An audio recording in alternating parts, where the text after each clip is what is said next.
உணவை வீணடிக்காதீர்.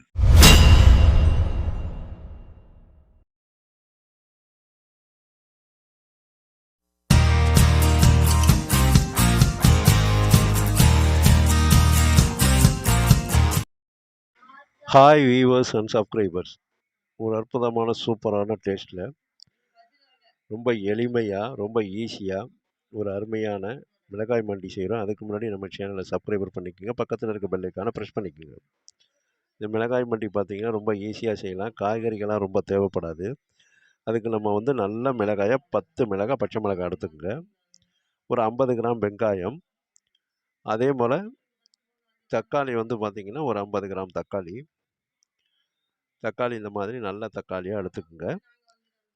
கடுகு ஒரு டீஸ்பூன் வேணும். அதே போல் கடுகு ஒரு டீஸ்பூன் எடுத்து வச்சுங்க. புளி பார்த்திங்கன்னா ஒரு பெருநெல்லிக்காய் அளவு புளியை எடுத்து தண்ணி ஊற்றி ஒரு கிண்ணத்தில் ஊற வச்சு வச்சுருங்க. இந்த 10 பச்சை மிளகாயும் நல்லா பார்த்திங்கன்னா எடுத்து சுத்தம் பண்ணி கழுவிட்டு கத்தியால் இந்த மாதிரி குத்தி விடுங்க. இது நல்லா கூரான கத்தியாக இருக்கணும். அதை வச்சு இந்த மாதிரி இப்படி குத்தி விடுங்க. அந்த மிளகாயை இது மாதிரி குத்தி விட்டிங்கன்னா தான் அந்த வெங்காயம் தக்காளி இதனோட புளிப்பெல்லாம் பார்த்திங்கன்னா நமக்கு இந்த மிளகாய்க்குள்ளே அப்படியே சாரும். இந்த மிளகாய் நல்லா வெந்து போய் அந்த சாரோடு பார்த்திங்கன்னா நல்லா ஜூஸியாக இருக்கும். அதுக்காக இந்த பச்சை மிளகாய் இந்த மாதிரி மிளகாயை இந்த மாதிரி அதை குத்தி விடணும். நம்ம ஊறுகாய் மிளகாய் போடுறதுக்கு குத்துற மாதிரி குத்தி விட்டு அந்த காம்பை இது மாதிரி உடச்சி எடுத்து சுத்தம் பண்ணி வச்சுக்கோங்க. இந்த மாதிரி எல்லா மிளகாயும் ஒவ்வொரு மிளகாயும் எடுத்து இந்த மாதிரி குத்தணும். குத்துனா தான் அதில் பார்த்திங்கன்னா அந்த புளிப்பெல்லாம் சார்ந்து போய் நல்லா பார்த்திங்கன்னா நல்லா டேஸ்ட்டாக சூப்பராக இருக்கும். சாப்பிட்றதுக்கு அவ்வளவு பார்த்திங்கன்னா எளிமையாக, அதே போல் பார்த்திங்கன்னா நல்லா டேஸ்ட்டாக எல்லோருமே விரும்பி சாப்பிட்ற அளவுக்கு இருக்கும். அவ்வளவு டேஸ்ட்டாக இருக்கும் இந்த மிளகாய் மண்டி. இந்த மாதிரி மிளகாயை குத்தி எடுத்து வச்சுங்க. சுத்தம் பண்ணி காம்பை நீக்கிட்டு எடுத்து வச்சுக்கோங்க. முழுசாக எடுத்து வச்சுங்க. உடச்சி போட்டிங்கன்னா காரம் ஓவராக இருக்கும். இந்த மாதிரி போட்டுட்டுங்க குத்தி இது மாதிரி எடுத்து வச்சுக்கோங்க. இந்த மாதிரி எடுத்து வச்ச பிறகு ஒரு 6-7 பல் பூண்டு, வெங்காயம் தக்காளி இதெல்லாம் நல்லா வெட்டி சுத்தம் பண்ணி சின்ன சின்னதாக வெட்டிக்குங்க. பூண்டை நல்லா தோல் வச்சு எடுத்துங்க. கருவேப்பிலையும் அது போல் உருவி எடுத்து வச்சுங்க ஒரு கொத்து தாளிப்புக்கு. புளியை நல்லா கசக்கி அதில் இருக்க விதை நார் இதெல்லாம் நீக்கி சுத்தமாக பார்த்திங்கன்னா அந்த புளியோட ஜூஸ் மட்டும் எடுத்துக்கோங்க. இந்த மாதிரி கையாலேயே வடிகட்டிக்கலாம். விதையெல்லாம் விழுகாமல் நாரெல்லாம் விழுகாமல் இந்த மாதிரி அதை நல்லா கசக்கி புழிஞ்சி அந்த புளியை சாறை எடுத்து வச்சுக்கோங்க. இந்த மாதிரி இதெல்லாம் ரெடி பண்ணி வச்சிடணும். ரெடி பண்ணி இந்த மாதிரி புளிச்சாரெல்லாம் ரெடி பண்ணி வச்சுங்க.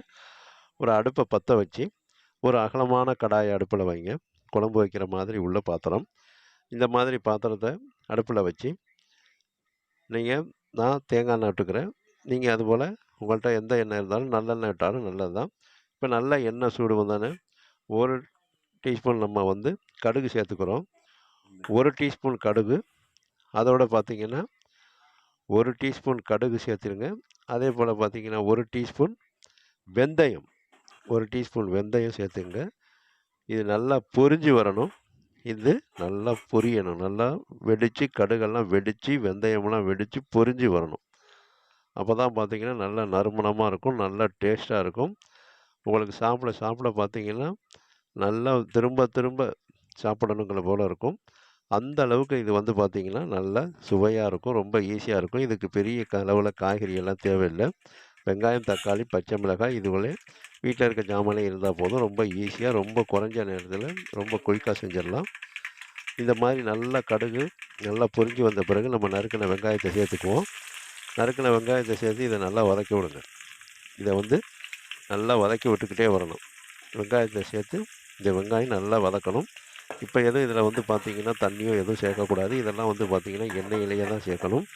இந்த எண்ணெய் பார்த்திங்கன்னா 3 டேபிள் ஸ்பூன் வரைக்கும் தேங்காய் எண்ணெய் விட்டுங்க, இல்லை நல்லெண்ணெய் விட்டுக்கலாம், இல்லை கடலெண்ணெய் சன்ஃப்ளவர் ஆயில் இது மாதிரி ஏதாவது சேர்த்துக்கலாம்.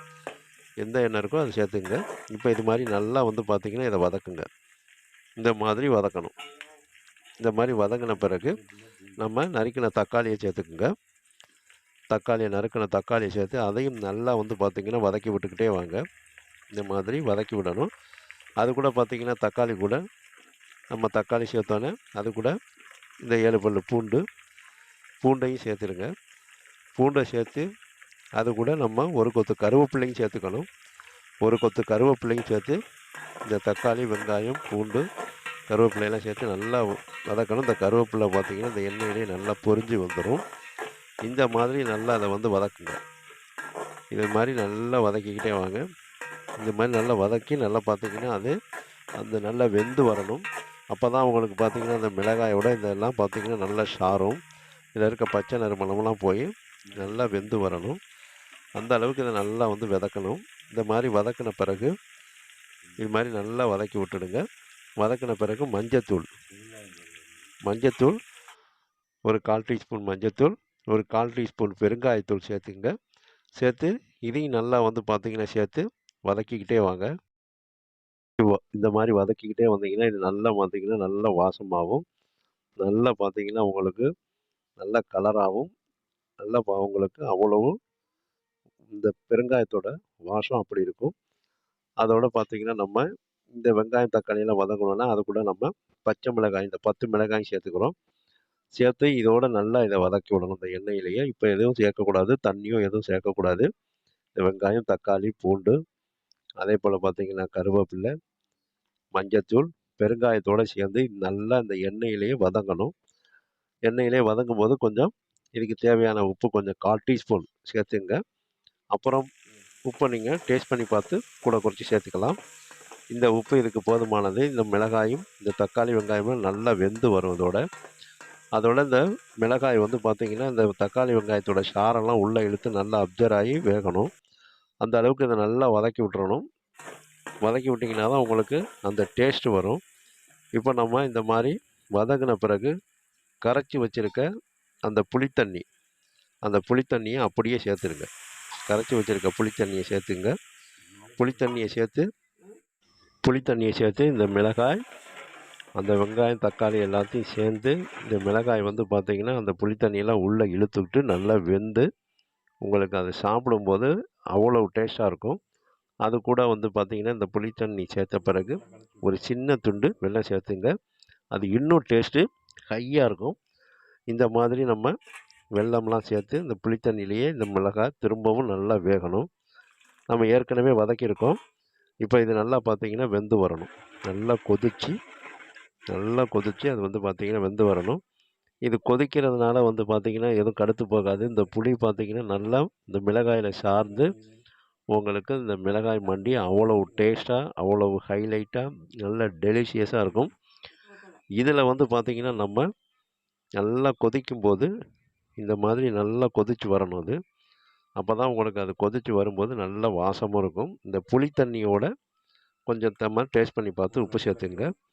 இந்த புளித்தண்ணி வந்து பார்த்திங்கன்னா நல்லா பச்சை நறுமணம் போகிற அளவுக்கு கொதிக்கணும். அது வந்து நம்ம புளித்தண்ணியோட இந்த பச்சை வாசம் போகணும்.